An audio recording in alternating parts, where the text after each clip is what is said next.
Let's now get our attention and our fingers to pinch on the major issue of the day, and which is the Edo State Governorship Election Tribunal and the outcome. So, in the early hours of the day, the Tribunal started and began to read out its verdict. And first, it was the verdict of the Action Alliance, which the Tribunal dismissed the petition. The petition basically challenged the election of Governor Monday Okpebholo and the APC candidate at that election. The three-member panel, led by Wilfred Pochi, held that the petition filed by AA alongside his national chairman, Dekunle Omoaje, lacked merit. The tribunal held that the petition touched on pre-election issues, which it lacked the requisite jurisdiction to entertain. The petition has alleged that Independent National Electoral Commission excluded its lawful candidates in the governorship election, which was held on the 21st of September 2024. They also alleged that, contrary to various court judgments, the INEC accepted and recognized a candidate that the party did not validly nominate. The petitioners also alleged that Governor Okpebholo and the APC did not secure the majority of lawful votes cast during the election, and that corrupt practices marred the exercise. However, delivering judgment, the panel upheld all the preliminary objections by the respondents. Then the tribunal agreed with the respondents that Omoaje did not participate in the governorship election and as such has no power to question the validity of the election. The tribunal ruled that Omoaje's complaint was about not being recognized as a party's national chairman for candidate nomination, but that his claims had no basis in the Electoral Act.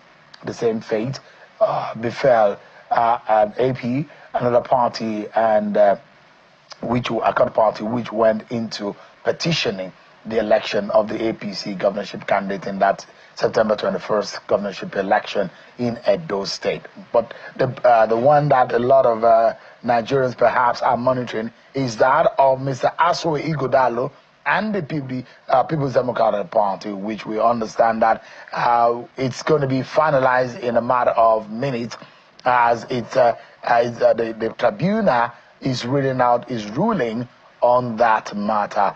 But most had pointed out that the APC candidate, Monday Okpebholo, perhaps is emerged victorious yet again in that. Let's get some perspectives now on this matter, and what are the implications of this? There are those who are very aggrieved after the election. We thought that the election lacks credibility, the integrity of the process, and whatever INEC did is questionable, and they gone to court.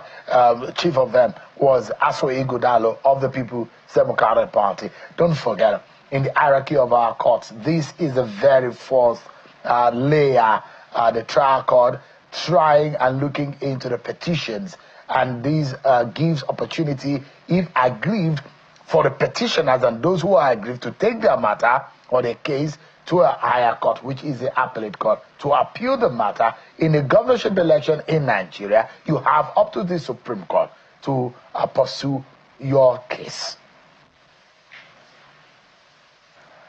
Anthony Heyilebo is a lawyer and is a member of the PDP. He's live for us in the UK virtually to speak on this matter. But we will join him in a moment when he's ready for us. But let's speak with Prince Kasim Afegbua, who is a member of the APC and perhaps the parties that is getting a bit of a benefit from this matter. Thanks so much, Kasim, for joining us tonight. It's a pleasure. Thank you very much. And you say a bit of benefit. We have won the election. The tribunal has already pronounced Monday the winner. We found that while people are buried there, we're also... Yeah, our reporter is live on the ground over there, and we're just waiting for the tribunal to rise that gives a finality, a tone of finality. In law, you never can, until the very last second, you never can tell. Already pronounced. You know, the body of the judgment, right? The ruling has layers. Until the final moment when the court rises, that's when it's official that it has won. But I can understand your optimism about this matter, because earlier on, other petitions have been dismissed by the court. But how does these, because already outside of the room there, at the tribunal where it's sitting, there are jubilations already by your party. I'm not sure whether that is the right location for your party. But then, give us an understanding. We are jubilating everywhere. So how does this? Congratulate me first that our man has been validated by the tribunal as the rightful winner of the September 21st election. I'll wait until, I'll wait until our reporter tells me that the court, we also have reporters there. That man, I'm sure his network is having problems. We have reporters there. We have people who are there, you know. So I was there earlier today. I only left this evening, you know. So, Kasim, what does this mean for your party? Well, victory is very sweet. And it means that Edo people who have freely spoken on September 21st, you know exactly why they voted for Senator Monday Okpebholo, because his level of performance in the last barely 3-4 months, you know, having been sworn in, is very, very encouraging, very commendable, very remarkable. And so this victory, which was expected anyway, because we have said ab initio that PDP could not prove, you know, their complaints, you know, before the eyes of the law. Because when you complain of overvoting, you complain of corruption, you complain of fraudulent election, you must come with very copious evidence before the tribunal. Because these tribunal men were not on the field, but whatever you are able to advance before them is what will help them in arriving at their conclusion. You can't complain of having problems in 319 polling units, for example, and those who are eyewitnesses at the polling units are the party agents. Then at the tribunal, you came with 19 witnesses. Out of the 19, only 5 are polling agents. 14 others only derive hearsay information to arrive at their conclusion. That was what the tribunal said. Just a moment. I'd like to let our viewers know the optimism of Kasim Afegbua. We do know where the judgment was going. We can almost predict, but it's breaking news right here. The Edo Petition Tribunal, the Governorship Petition Tribunal, has now affirmed Monday Okpebholo as the governor and duly elected governor of Edo State, and is rose from the ruling which it delivered today, just moments away. The tribunal says that it has dismissed the petition of the People's Democratic Party and its candidate Aswe Ighodalo. Breaking news right here.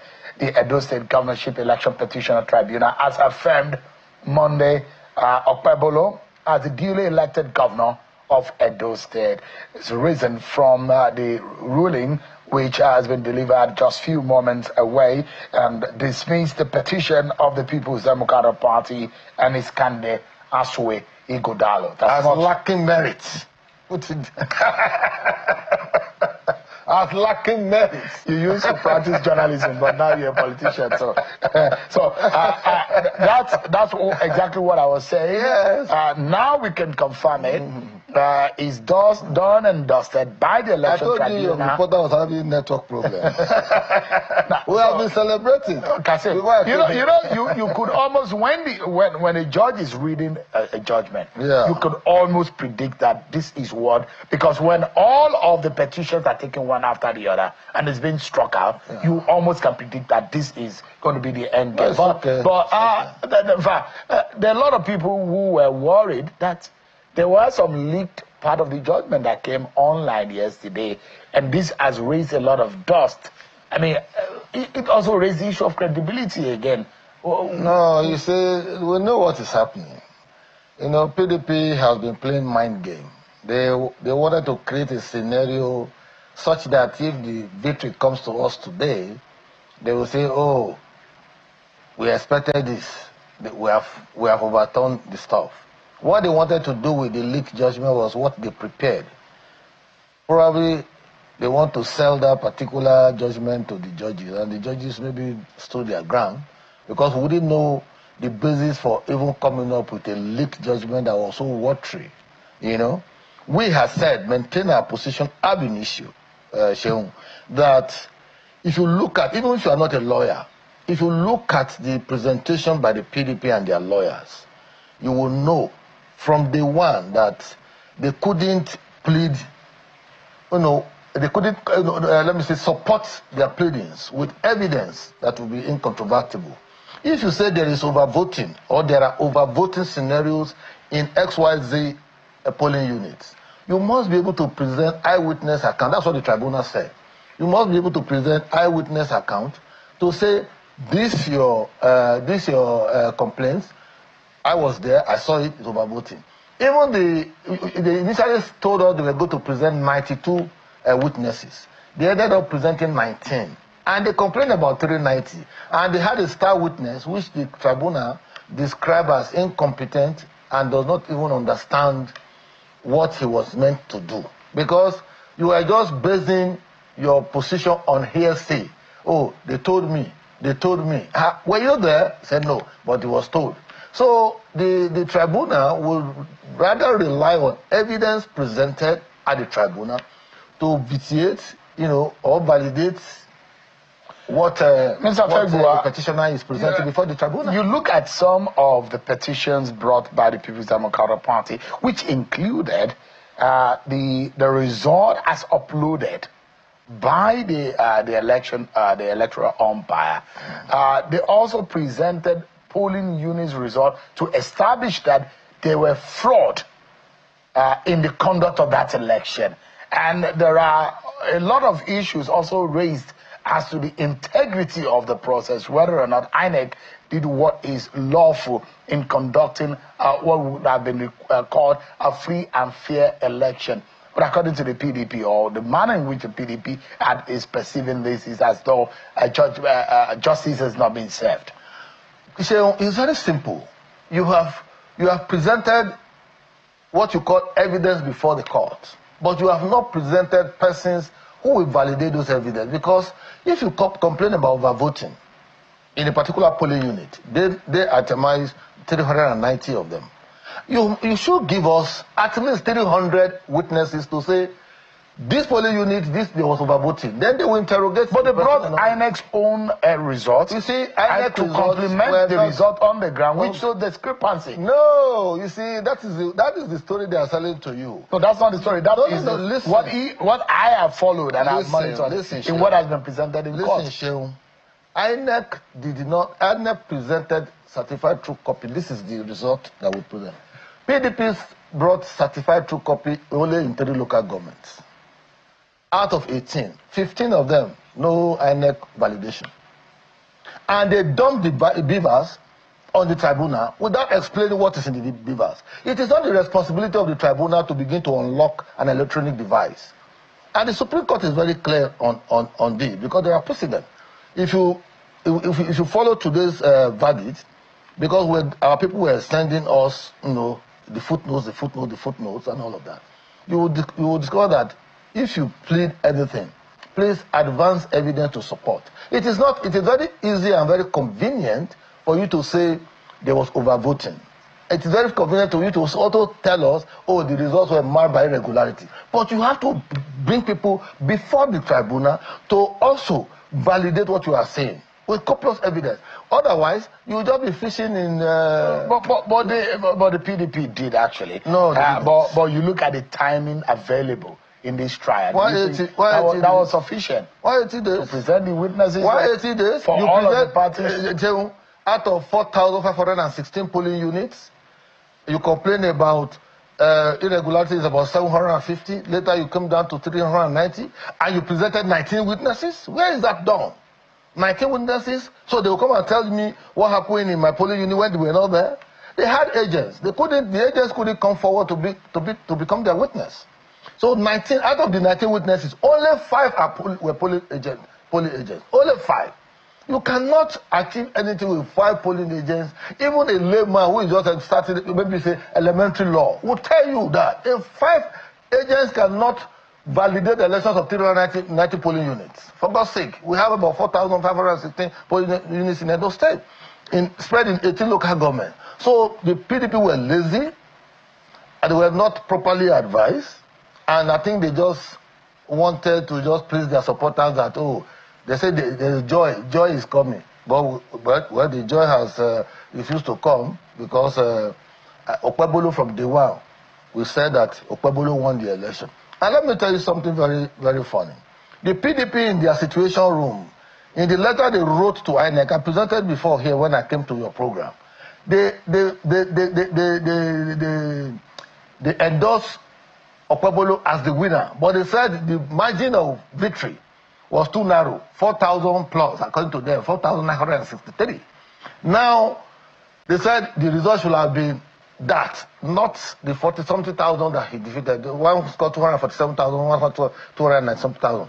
So they say Okpebholo did not win with that kind of margin, but this is the margin. That is in their own area. And they were now pleading the court to invalidate outcome of elections in some polling units. And in these polling units, you didn't bring witnesses to say this was what happened.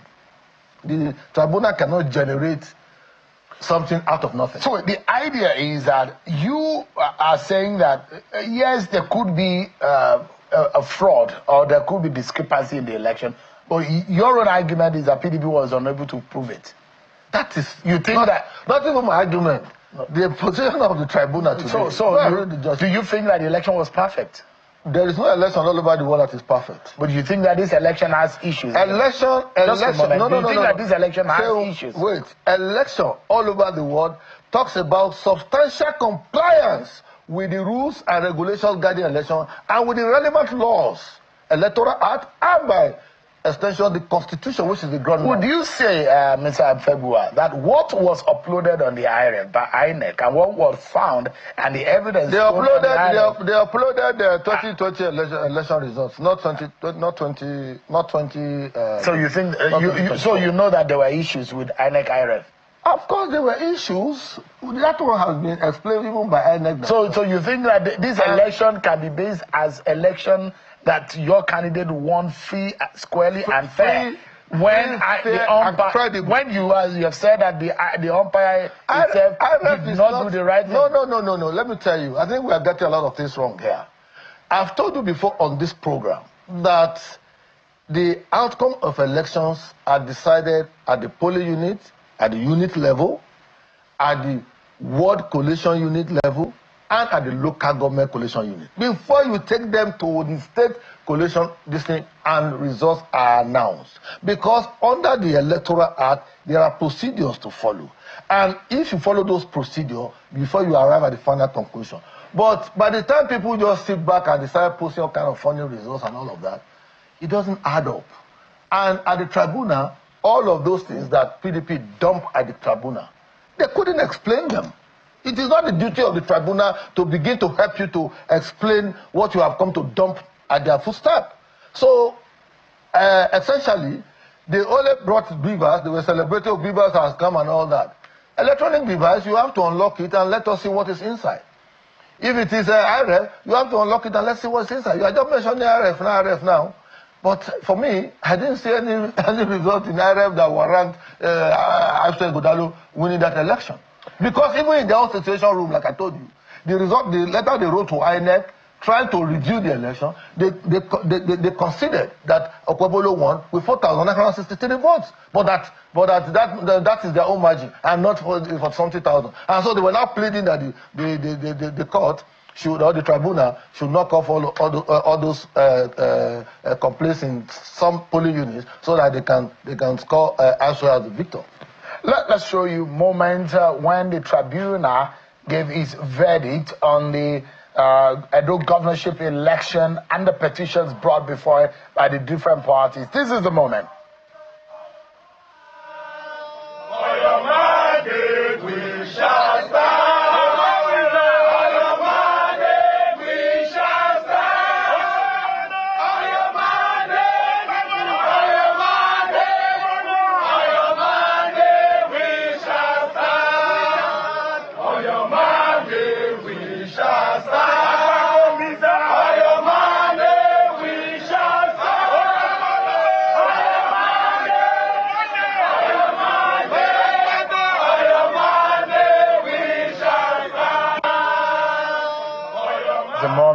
after the Election Petition Tribunal declared Monday Okpebholo as duly elected governorship candidate in that election of September 21st, 2024 in Edo State. We are dissecting the outcome of the process. We'll be getting some more reactions on the outcome. We're going to break, and when we come back, more on the outcome of the tribunal ruling today in Abuja. We'll be right back. Thank you so much, everyone, for staying with us.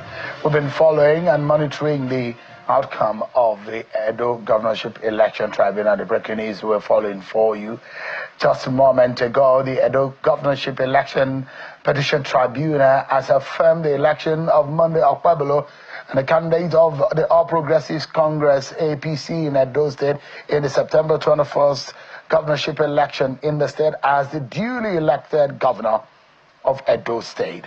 And as dismissed, the petition has been filed and argued by the parties in the matter, making APC and its candidate Monday Okpebholo retaining and reaffirming its victory from the polls. The breaking news right here on Channels Television. Earlier we showed you the moment in which that victory came to the APC, and it turned into yet another some kind of jubilation. And it was a mandate of the retainers standing on the mandate, the song they're singing outside of the courtroom.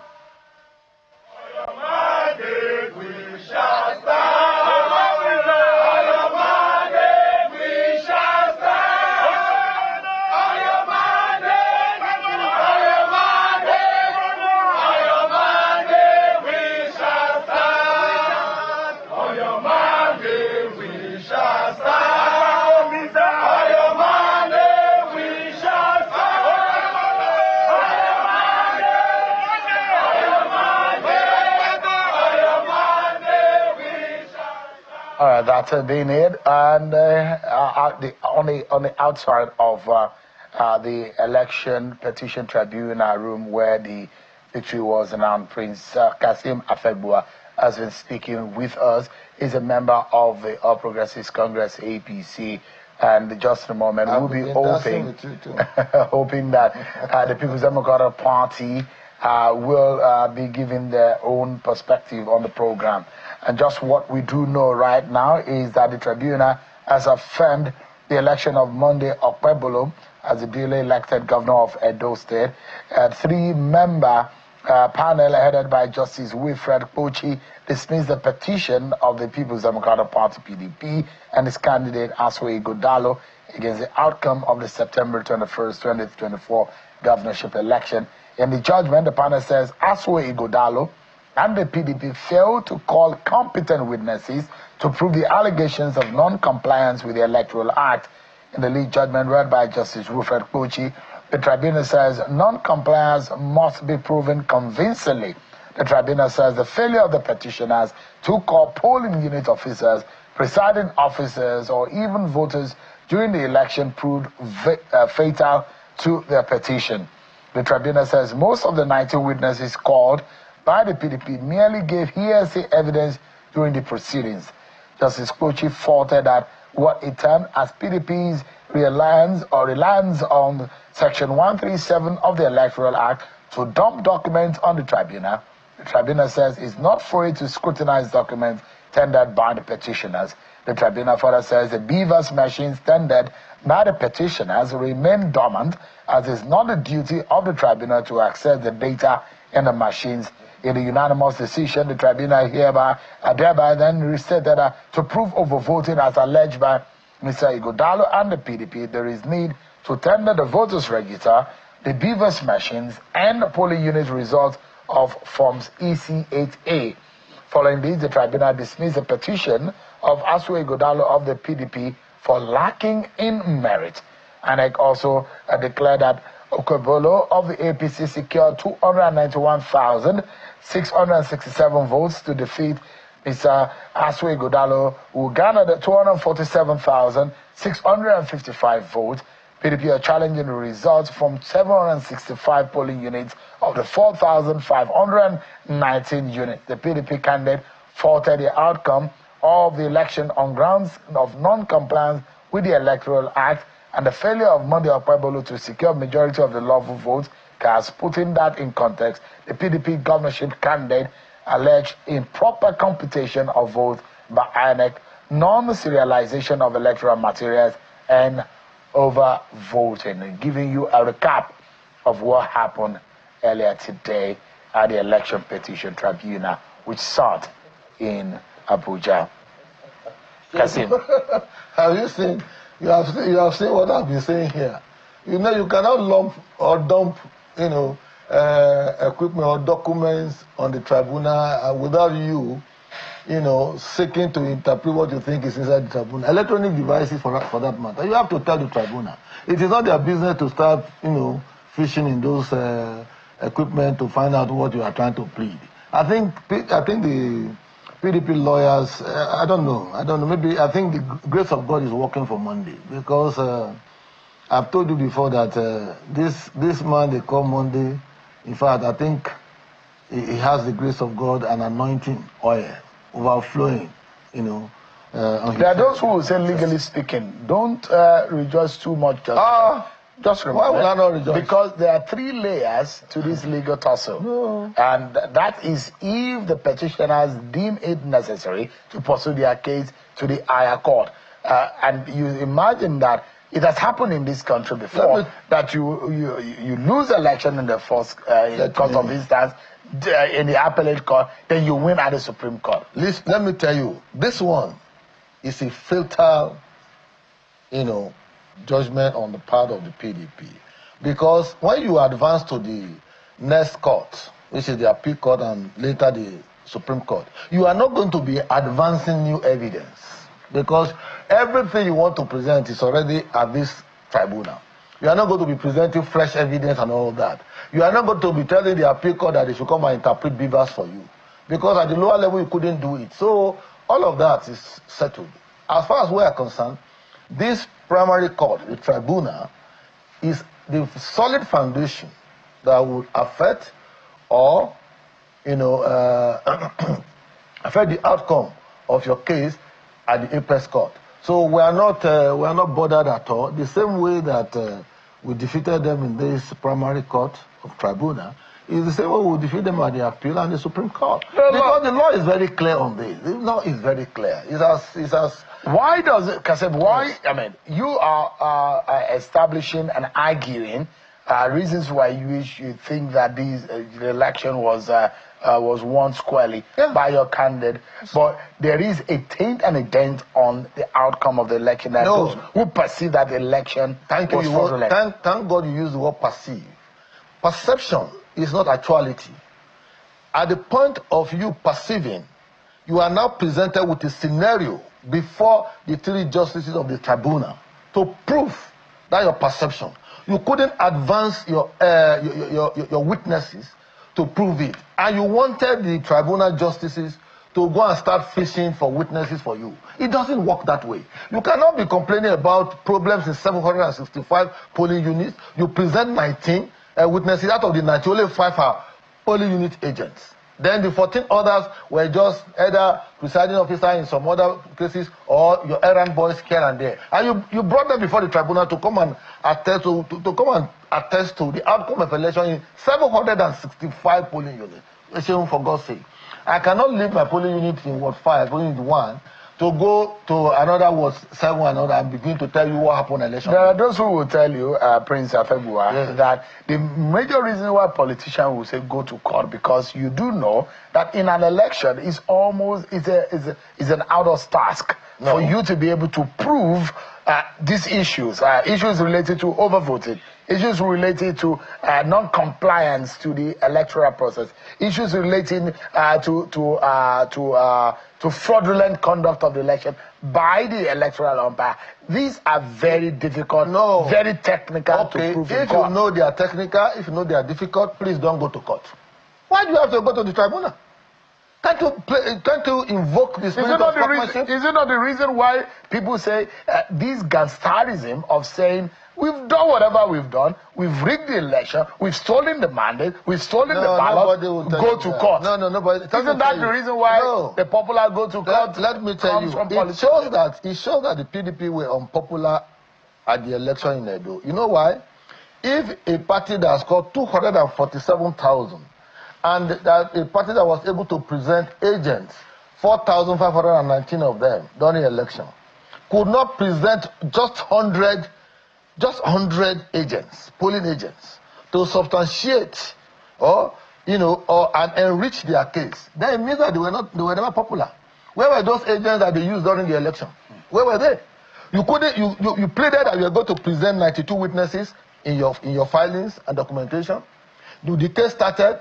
You moved. When you got to 19 witnesses, you say you are done with this case. That we are done with your witnesses. And out of those 19 witnesses, only 5 were polling agents. So it is not compulsory you go to court. And that's my good advice to my good friend Afegbua. He shouldn't be wasting money hiring lawyers and all. Because lawyers will always tell you, oh, you have a good case, you have a good case.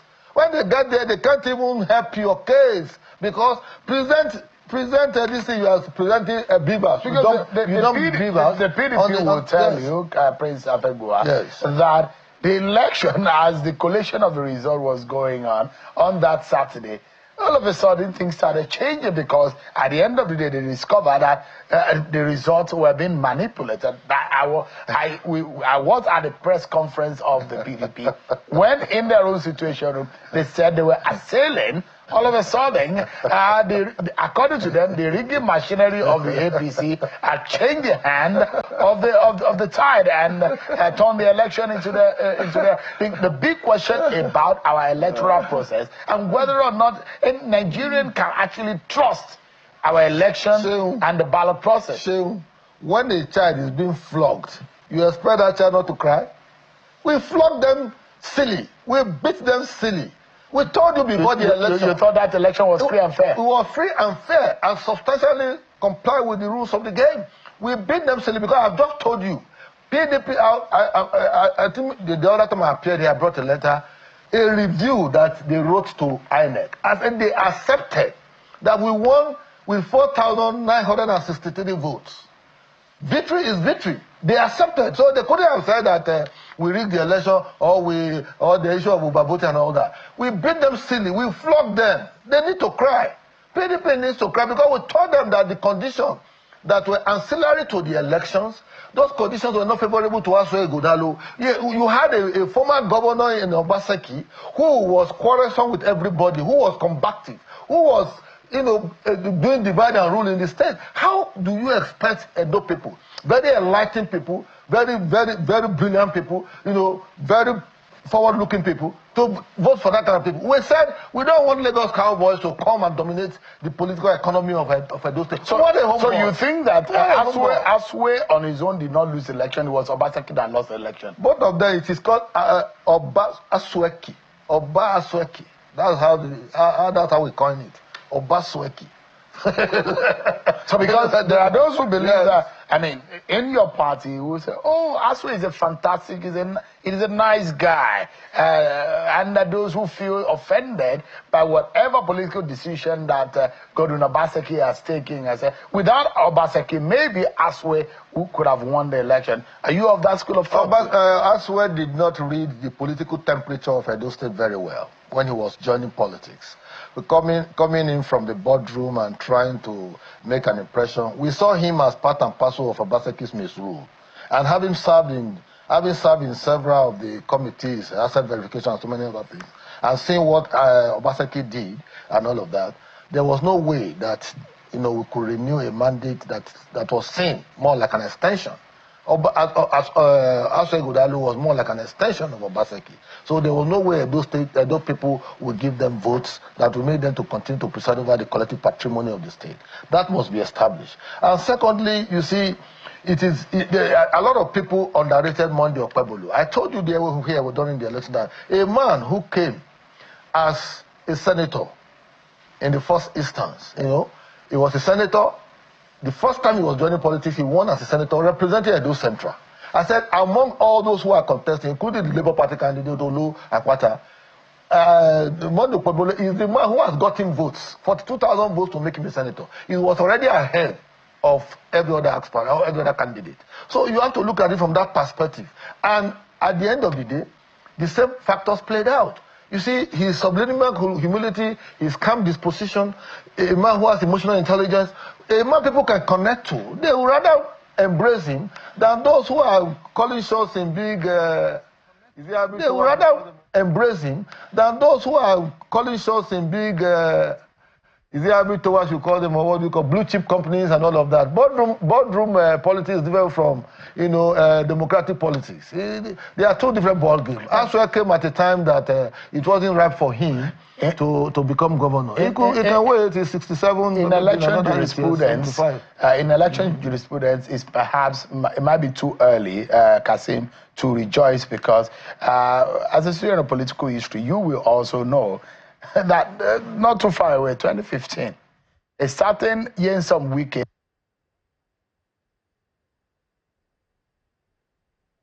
lost at the tribunal, lost at the appeal court, but got victory at the Supreme Court. And there are those who will say, look, Kasim, don't... Our scenario is... Not so fast. No. Not so fast. Don't rejoice too yet. I'm going to rejoice from now till tomorrow. I'm going to rejoice, Shehu. I don't have... I'm a student of history. Fine. I understand the issues. Even as a layman, not being a lawyer, I can speak to the issues. And all the things you are reading out just now were things I said earlier. Because when you see a case, and you see a case that has merit, you will panic. We didn't panic. From day one, we didn't panic. Because we know that on election issue, you said it is very technical. It is true that it is technical. I agree. So if you know you can't meet up... You didn't panic with all of the activity that made the tribunal to shift base from Edo to Abuja. No, it was PDP people that were creating sins in Edo now. But they blamed you. They said you guys are the ones who are frustrating. The evidence were clear. You see, it is easier for you to allege. They say he who alleges must prove beyond reasonable doubt so that we will be able to convince the justices of the tribunal that, okay, what you are saying is actually true. You don't expect, when we presented 4 witnesses, they were laughing at us. They didn't know that we undercut them, because we are the victors. We're the victors. Just a moment. Yes. And I'm going to come back to issues of election jurisprudence and perhaps whether or not you sewing a new dress for your party might not be a right time. Maybe you wait until the Supreme Court has declared... No, any victory that comes to you, at any point in time, you celebrate it. Okay. So, all right, I'm going to come back to that. But we'll take a break, everyone. When we come back, we'll finalize on this conversation as to the breaking news that we're following for you. Just a moment ago, right in the middle of this program, the news about the declaration of victory of Monday Okpebholo and the APC at the Edo Governorship Election Tribunal came in, and we're monitoring for you what has come out of that in a moment. Okay, let me bring in, just before we go on that break,